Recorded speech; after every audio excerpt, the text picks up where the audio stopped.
So I'm really enjoying Dan Wootton, outspoken a minute. He's coming out with he is outspoken, and that's probably the best part of it. But there are some things he's still a little bit mainstream media for me, where he's saying here today that farmers potentially are looking at taking their lives before the farming tax comes in, but actually they've already done it. There was a case where a farmer took his life the night before Rachel Reeves' first announcement because he'd heard rumours, and this has continued. So we need to look at it all, and if you look at the farming figures as well over the last year, apparently so what I understand, it looks higher than normal, which could potentially farming accidents could potentially be people taking their own life, and it's because of what's happening in Europe. That's the reason. Jeremy Clarkson has had enough of Slippery Starmer, the worst British Prime Minister in history. This is kind of old news now, really, with Jeremy Clarkson, because he's in his first season on Clarkson's farm.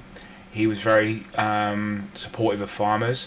He was at the first protest with Ollie blogs and the other few other YouTubers and a lot of other farmers that obviously organised it. He wasn't very well as well, which I don't think people realised when he turned up there, and he was attacked then by the BBC, saying that he's only going after it because he's got money involved.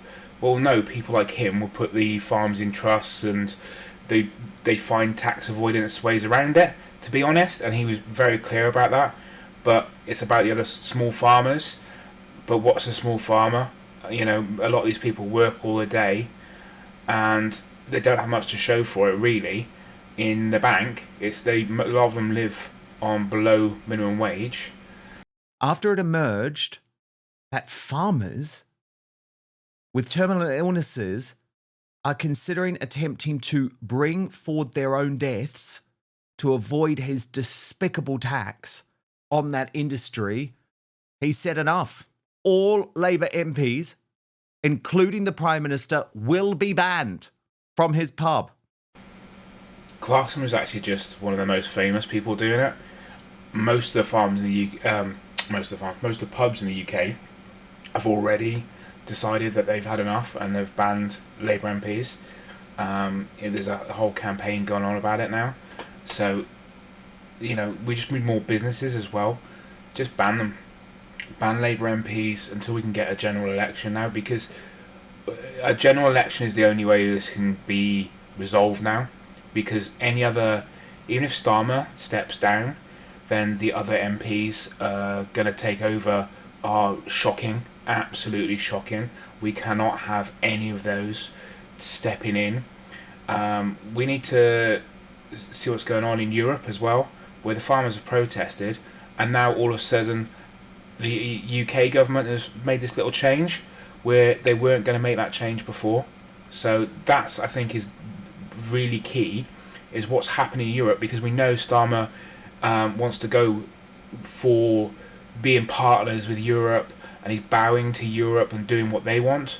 So we need to look at why, and I think that's a big key part of it. You're not seeing it in the mainstream media as much, where these farmers are absolutely going for it.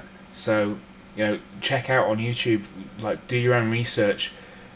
These farmers in Europe are burning down things in the middle of the street, tyres and straw bales, throwing potatoes at police, driving around armed police, driving into police in almost to push them back. They don't want that in the UK, and that's what they're afraid of is going to happen next, which probably was going to happen next. They've left it to that little minute now, and then they can turn around and go, "Oh, we're helping small farms. We've helped small farms by changing the tax threshold." You're the ones that put it in the first place. Here's the announcement. To be clear, I have banned all Labour MPs from my pub except one, Marcus Campbell Saviours. He's welcome any time, and not just because the Labour Party has now sacked him. Remember, Marcus was the one Labour MP who voted against the introduction of that tax. Within hours, Starmer had stripped him of the Labour whip. Adam Brooks, another famous publican, weighed in too, writing, "And at mine, Jeremy." As I said, I don't believe that Starmer's done this because he's worried about farmers taking their own lives or worried about farms collapsing in the UK or anything. I believe this is to do with Europe, and I believe that this is that they've seen what the farmers are doing in Europe, and the Europeans now having to step down, and now it gives the UK government a bit of they can step down a little bit as well, because otherwise it's going to happen in the UK.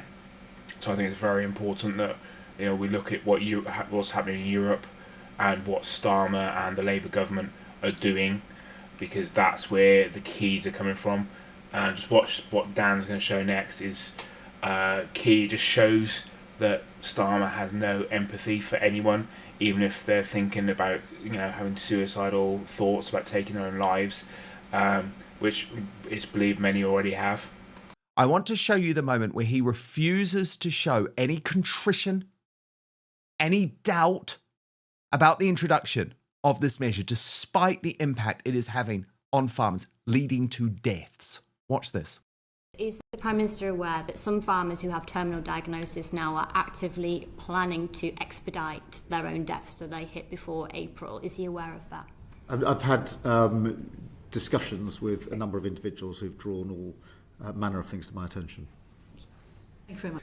Do we agree, Prime Minister, that nobody should be left feeling, as Cat Smith has just described, that they would be better off dying between now and next April?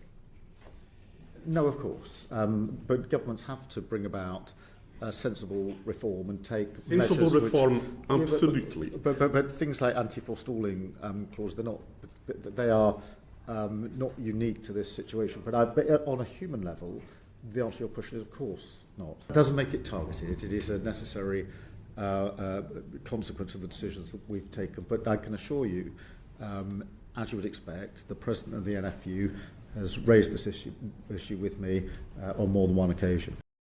He makes me absolutely sick. On more than one occasion, the President of the NFU has brought this to his attention, and they've done nothing about it in 14 months. Now all of a sudden, just before Christmas, literally days before Christmas Day, it's disgusting.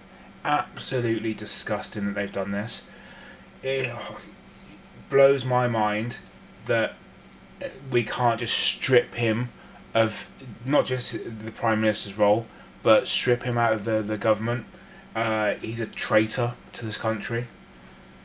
Doesn't care about the British people. He doesn't care about anyone, least of all farmers. It's so obvious they're trying to destroy the farming industry. You only have to watch Jeremy Clarkson's show to know that, to know how difficult they make it. And now this, and for him to admit that, well, yeah, I have heard that some farmers might be killing themselves a little bit early so they can avoid the taxes that you've introduced. It's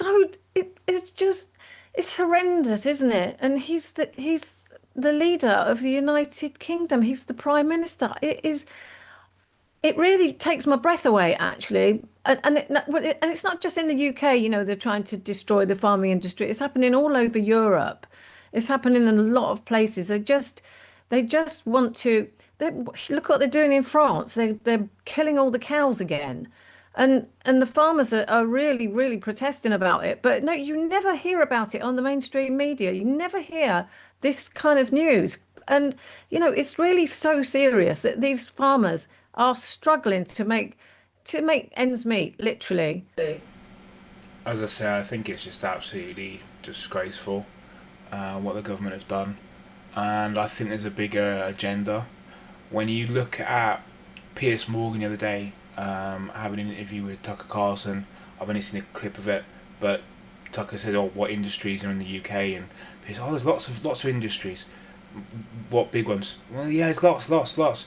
Which one? Say one, name one. And they end up with only really finance, which is debt. There's basically London is the financial capital of the world. It's debt. That is their big industry in the world now. Well, what happens when farms collapse and, there's mass loads of debt?